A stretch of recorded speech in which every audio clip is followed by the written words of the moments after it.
ಸ್ನೇಹಿತರೆ, ಎಲ್ಲ ರಾಜಕಾರಣಿಗಳ ಒಂದು ಅಂತಿಮ ಗುರಿ ಏನಾಗಿರುತ್ತೆ ಅಂದರೆ ಅಧಿಕಾರವನ್ನು ಅನುಭವಿಸೋದು.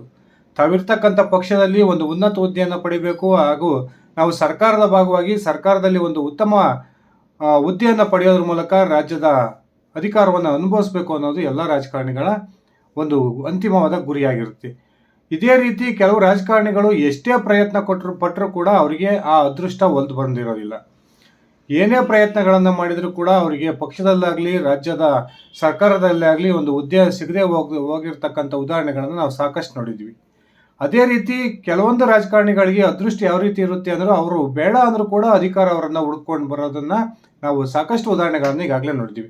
ಇದಕ್ಕೆ ಒಂದು ಉತ್ತಮ ಉದಾಹರಣೆ ಕರ್ನಾಟಕದ ಮಾಜಿ ಮುಖ್ಯಮಂತ್ರಿ ಆಗಿರ್ತಕ್ಕಂಥ ಬಸವರಾಜ ಬೊಮ್ಮಾಯಿ ಅಂದರೆ ತಪ್ಪಾಗೋದಿಲ್ಲ.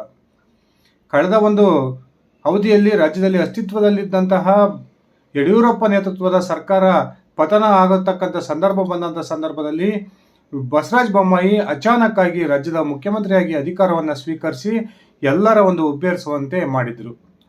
ಬಸವರಾಜ ಬೊಮ್ಮಾಯಿ ಮುಖ್ಯಮಂತ್ರಿ ಆಗ್ತಾರೆ ಅನ್ನುವ ನಿರೀಕ್ಷೆ ಯಾರಿಗೂ ಕೂಡ ಇರಲಿಲ್ಲ. ಆದರೆ ಅಂತಿಮವಾಗಿ ಯಡಿಯೂರಪ್ಪನವರು ಹಠಕ್ಕೆ ಬಿದ್ದು ಬಸವರಾಜ ಬೊಮ್ಮಾಯಿ ಅವರನ್ನು ಮುಖ್ಯಮಂತ್ರಿಯನ್ನ ಮಾಡ್ತಕ್ಕಂಥ ಪ್ರಯತ್ನದಲ್ಲಿ ಯಶಸ್ವಿಯಾಗಿದ್ದರು. ಈ ಒಂದು ಮುಖ್ಯಮಂತ್ರಿಯ ಹುದ್ದೆ ಬಸವರಾಜ ಬೊಮ್ಮಾಯಿ ಅವರಿಗೆ ಅದೃಷ್ಟದಿಂದ ಒಲ್ದು ಬಂದಿತ್ತು ಅಂದರೆ ತಪ್ಪಾಗೋದಿಲ್ಲ. ಇದೀಗ ಹಾವೇರಿಯ ಸಂಸದರಾಗಿರ್ತಕ್ಕಂಥ ಬಸವರಾಜ ಬೊಮ್ಮಾಯಿ ಅವರಿಗೆ ಮತ್ತೊಮ್ಮೆ ಇಂಥದೇ ಒಂದು ಯೋಗ ಒದಗಿ ಬಂದಿದೆ ಅನ್ನುವ ಒಂದು ಸ್ಪಷ್ಟ ಮಾಹಿತಿಗಳು ಸಿಗ್ತಾ ಇದ್ದು, ಈಗ ಸಂಸದರಾಗಿರ್ತಕ್ಕಂಥ ಬಸವರಾಜ ಬೊಮ್ಮಾಯಿ ಅವರಿಗೆ ಮತ್ತೊಮ್ಮೆ ಅಧಿಕಾರದ ಯೋಗ ಬಂದಿದೆ ಅನ್ನುವ ಮಾತುಗಳು ಕೂಡ ಕೇಳಿ ಬರ್ತಾ ಇದ್ದಾವೆ. ಬನ್ನಿ ಸ್ನೇಹಿತರೆ, ಹಾಗಾದರೆ ಬಸವರಾಜ ಬೊಮ್ಮಾಯಿ ಅವರಿಗೆ ಒಲ್ದು ಬಂದಿರತಕ್ಕಂಥ ಆ ಅಧಿಕಾರದ ಯೋಗ ಆದರೂ ಏನು, ಯಾವ ಕಾರಣಕ್ಕೆ ಬಸವರಾಜ ಬೊಮ್ಮಾಯಿ ಅವರನ್ನೇ ಈ ಒಂದು ಹುದ್ದೆಗೆ ನೇಮಕ ಮಾಡಬೇಕು ಅನ್ನುವ ತೀರ್ಮಾನಕ್ಕೆ ಯಡಿಯೂರಪ್ಪ ಮತ್ತು ಅವರ ಬಣದವರು ಬಂದಿದ್ದಾರೆ ಅನ್ನೋದನ್ನು ಒಂದ್ಸರಿ ನೋಡ್ಕೊಂಡು ಬರೋಣ. ಅದಕ್ಕಿಂತ ಮುಂಚೆ ನೀವಿನ್ನು ನನ್ನ ಇಟ್ಕೆ ಮಂತ್ ಯೂಟ್ಯೂಬ್ ಚಾನಲ್ಗೆ ಸಬ್ಸ್ಕ್ರೈಬ್ ಮಾಡ್ಕೊಂಡಿಲ್ಲ ಅಂದರೆ ದಯವಿಟ್ಟು ಸಬ್ಸ್ಕ್ರೈಬ್ ಮಾಡಿಕೊಂಡು ಬೆಲ್ ಬಟನ್ನ ಕ್ಲಿಕ್ ಮಾಡಿ. ನಾನು ಕೊಡ್ತಕ್ಕಂಥ ಮಾಹಿತಿ ನಿಮ್ಗೆ ಇಷ್ಟ ಆಗಿದ್ದರೆ ಈ ವಿಡಿಯೋಗೆ ಲೈಕ್ ಮಾಡಿ, ಶೇರ್ ಮಾಡಿ, ಕಮೆಂಟ್ ಮಾಡಿ. ಸ್ನೇಹಿತರೆ, ರಾಜ್ಯ ಬಿಜೆಪಿಯಲ್ಲಿ ಸಾಕಷ್ಟು ಭಿನ್ನಮತ ಬಂಡಾಯ ದಿನದಿಂದ ದಿನಕ್ಕೆ ಉಲ್ಬಣವಾಗ್ತಾ ಇದೆ. ಬಿಜೆಪಿಯ ಒಂದು ಬಣ BY ವಿಜಯೇಂದ್ರ ಅವರನ್ನು ರಾಜ್ಯಾಧ್ಯಕ್ಷ ಸ್ಥಾನದಿಂದ ಕೆಳಗಿಳಿಸಬೇಕು, ಆ ಜಾಗಕ್ಕೆ ಪಕ್ಷನಿಷ್ಠನಾಗಿರ್ತಕ್ಕಂಥ ಒಬ್ಬ ಕಾರ್ಯಕರ್ತನಿಗೆ ಅವಕಾಶವನ್ನು ಮಾಡಿಕೊಡ್ಬೇಕು ಅನ್ನುವ ಆಗ್ರಹವನ್ನು ಮಾಡಿ ಪದೇ ಪದೇ ಹೈಕಮಾಂಡ್ ನಾಯಕರ ಒಂದು ಅಂಗಳಕ್ಕೆ ಹೋಗಿ ಮನವಿಯನ್ನು ಸಲ್ಲಿಸ್ತಾ ಬರ್ತಾ ಇದೆ. ಇನ್ನೊಂದು ಕಡೆ BY ವಿಜಯೇಂದ್ರ ತಾನಿನ್ನೂ ರಾಜ್ಯಾಧ್ಯಕ್ಷ ಆಗಿ 1 ವರ್ಷದ ಅವಧಿಯನ್ನು ಪೂರೈಸಿದ್ದೀನಿ, ಇನ್ನೂ 2 ವರ್ಷದ ಅವಧಿಗೆ ನನ್ನ ಅಧಿಕಾರ ಇದೆ, ಅಲ್ಲಿವರೆಗೂ ಕೂಡ ನಾನು ರಾಜ್ಯಾಧ್ಯಕ್ಷನಾಗಿ ಮುಂದುವರಿತೀನಿ ಅನ್ನುವ ಇಂಗಿತವನ್ನು ತನ್ನ ಹೈಕಮಾಂಡ್ ನಾಯಕರ ಮುಂದೆ ಈಗಾಗಲೇ ಮನವಿಯನ್ನು ಕೂಡ ಮಾಡ್ಕೊಂಡು ಬಂದಿದ್ದಾರೆ. ಇಷ್ಟೆಲ್ಲ ಬೆಳವಣಿಗೆಗಳ ನಡುವೆ ರಾಜ್ಯದ ಭಿನ್ನಮತಕ್ಕೆ ಬ್ರೇಕ್ ಹಾಕಬೇಕು ಅನ್ನೋ ಒಂದು ತೀರ್ಮಾನಕ್ಕೆ ಬಂದಿರತಕ್ಕಂಥ ಬಿಜೆಪಿ ಹೈಕಮಾಂಡ್ ನಾಯಕರು ಜನವರಿ ಮಧ್ಯಭಾಗ ಅಥವಾ ಫೆಬ್ರವರಿಯಲ್ಲಿ ರಾಜ್ಯಾಧ್ಯಕ್ಷರ ಬದಲಾವಣೆಯನ್ನು ಮಾಡ್ಬೋದು ಅನ್ನುವ ಮಾತುಗಳು ಕೂಡ ಕೇಳಿ ಬರ್ತಾ ಇದ್ದಾವೆ. BY ವಿಜಯೇಂದ್ರ ಪದೇ ಪದೇ ದೆಹಲಿಯ ಪ್ರವಾಸವನ್ನು ಕೈಗೊಂಡು ತನ್ನ ಬಿಜೆಪಿಯ ರಾಷ್ಟ್ರೀಯ ನಾಯಕರ ಭೇಟಿ ಮಾಡ್ತಿರ್ತಕ್ಕಂಥದ್ದು ತೀವ್ರ ಕುತೂಹಲಕ್ಕೆ ಕಾರಣ ಆಗಿದ್ರೆ, ಇನ್ನೊಂದು ಕಡೆ ಯತ್ನಾಳ್ ಬಣ ಜನವರಿ ಮಧ್ಯಭಾಗದಲ್ಲಿ ರಾಜ್ಯದ ಬಿಜೆಪಿಯಲ್ಲಿ ಮಹತ್ವದ ಬದಲಾವಣೆ ಆಗುತ್ತೆ, ನಮ್ಮ ಬೇಡಿಕೆಗೆ ಒಂದು ಬೆಲೆ ಬರುತ್ತೆ ಅನ್ನುವ ಹೇಳಿಕೆಗಳನ್ನು ಕೊಡ್ತಾ ಇದ್ದಾರೆ. ಈ ಮಧ್ಯೆ ಯತ್ನಾಳ್ ಬಣ ಒಂದು ಹೊಸ ದಾಳವನ್ನು ಉಳಿಸಿದ್ದು, BS ಯಡಿಯೂರಪ್ಪ ಬಣ ಮತ್ತು ಯತ್ನಾಳ್ ಬಣ ಒಪ್ಪಬಹುದಾದಂತಹ ಶೋಭಾ ಕರಂದ್ಲಾಜೆ ಅವರನ್ನೇ ರಾಜ್ಯಾಧ್ಯಕ್ಷರನ್ನಾಗಿ ನೇಮಕ ಮಾಡಬೇಕು ಅನ್ನುವ ಲೆಕ್ಕಾಚಾರದಲ್ಲಿ ತೊಡಕೊಂಡಿದ್ದು, ಇದೀಗ ಇತ್ತೀಚೆಗೆ ಶೋಭಾ ಕರಂದ್ಲಾಜೆ ಅವರ ಹೆಸರು ರಾಜ್ಯಾಧ್ಯಕ್ಷ ಹುದ್ದೆಗೆ ಬಹುಜೋರಾಗಿ ಕೇಳಿ ಬರ್ತಿರ್ತಕ್ಕಂಥದ್ದನ್ನು ನಾವು ನೋಡಿದ್ದೀವಿ. ಆದರೆ BS ಯಡಿಯೂರಪ್ಪನವರ ಬಣದ ಲೆಕ್ಕಾಚಾರವೇ ಬೇರೆಯಾಗಿದೆ. ಒಂದು ವೇಳೆ ಅನಿವಾರ್ಯವಾಗಿ ಬಿಜೆಪಿಯ ರಾಷ್ಟ್ರೀಯ ನಾಯಕರು ಬಿಜೆಪಿ ರಾಜ್ಯಾಧ್ಯಕ್ಷ ಸ್ಥಾನದಿಂದ BY ವಿಜಯೇಂದ್ರ ಅವರನ್ನು ಕೆಳಗಿಳಿಸೋ ಒಂದು ತೀರ್ಮಾನಕ್ಕೆ ಬಂದರೆ, ಆಗ ಯಾವುದೇ ಕಾರಣಕ್ಕೂ ಶೋಭಾ ಕರಂದ್ಲಾಜೆ ಅವರನ್ನು ರಾಜ್ಯಾಧ್ಯಕ್ಷರನ್ನಾಗಿ ಆಗೋದಕ್ಕೆ ಅವಕಾಶವನ್ನು ಮಾಡಿಕೊಡ್ಬಾರ್ದು ಅನ್ನುವ ಲೆಕ್ಕಾಚಾರ ಇದೀಗ BS ಯಡಿಯೂರಪ್ಪನವರ ಬಣದಾಗಿದೆ. ಅದೇ ಕಾರಣಕ್ಕೆ ಇದೀಗ ಪದೇ ಪದೇ ಬಸವರಾಜ ಬೊಮ್ಮಾಯಿ ಮತ್ತು ಯಡಿಯೂರಪ್ಪನವರು ಒಂದು ಭೇಟಿಯನ್ನು ಮಾಡೋದ್ರ ಮೂಲಕ ತೀವ್ರ ಕುತೂಹಲಕ್ಕೆ ಕಾರಣ ಆಗಿದ್ದಾರೆ. ಯಡಿಯೂರಪ್ಪ ಬಣದ ಲೆಕ್ಕಾಚಾರದ ಪ್ರಕಾರ ತಮ್ಮ ಕಟ್ಟ ಬೆಂಬಲಿಗನಾಗಿರ್ತಕ್ಕಂಥ ಹಾಗೂ ಎರಡೂ ಬಣಗಳನ್ನು ಸರಿದೂಗಿಸ್ಕೊಂಡು ಹೋಗ್ತಕ್ಕಂಥ ಶಕ್ತಿ ಇರುವ ರಾಜ್ಯದ ಮಾಜಿ ಮುಖ್ಯಮಂತ್ರಿ ಆಗಿರ್ತಕ್ಕಂಥ ಬಸವರಾಜ ಬೊಮ್ಮಾಯಿ ಅವರನ್ನು ಮುಂದಿನ ರಾಜ್ಯಾಧ್ಯಕ್ಷರನ್ನಾಗಿ ನೇಮಕ ಮಾಡಬೇಕು ಅನ್ನುವ ತೀರ್ಮಾನವನ್ನು ಇದೀಗ ಯಡಿಯೂರಪ್ಪ ಬಣ ತೆಗೆದುಕೊಂಡಿದ್ದು, ಅನಿವಾರ್ಯವಾಗಿ ಒಂದು ವೇಳೆ ರಾಜ್ಯಾಧ್ಯಕ್ಷರ ಬದಲಾವಣೆಯ ಸಂದರ್ಭ ಬಂದರೆ ಆಗ ಮತ್ತೂ ಕೂಡ ನಮ್ಮ ಬಣದ ಕೈ ಮೇಲಾಗಬೇಕು ಅನ್ನುವ ಒಂದು ಲೆಕ್ಕಾಚಾರವನ್ನು ಇಟ್ಕೊಂಡು ಇದೀಗ ಬಸವರಾಜ ಬೊಮ್ಮಾಯಿ ಅವರನ್ನೇ ಮುಂದಿನ ರಾಜ್ಯಾಧ್ಯಕ್ಷರನ್ನಾಗಿ ಬಿಂಬಿಸುವ ಪ್ರಯತ್ನವನ್ನು BS ಯಡಿಯೂರಪ್ಪ ಮತ್ತು ವಿಜಯೇಂದ್ರ ಅವರು ಮಾಡ್ತಿದ್ದಾರೆ ಅನ್ನುವ ಮಾತುಗಳು ಕೇಳಿ ಬರ್ತಾ ಇದ್ದಾವೆ. ಇತ್ತೀಚೆಗೆ ತಾನೇ ಯಡಿಯೂರಪ್ಪನವರ ನಿವಾಸಕ್ಕೆ ಬಸವರಾಜ ಬೊಮ್ಮಾಯಿ ಅವರನ್ನ ಕರೆಸ್ಕೊಂಡಿದ್ದಂತಹ ಯಡಿಯೂರಪ್ಪನವರು ಸುದೀರ್ಘವಾದ ಒಂದು ಮಾತುಕತೆಯನ್ನ ಬೊಮ್ಮಾಯಿ ಅವ್ರ ಜೊತೆ ಮಾಡಿದ್ರು.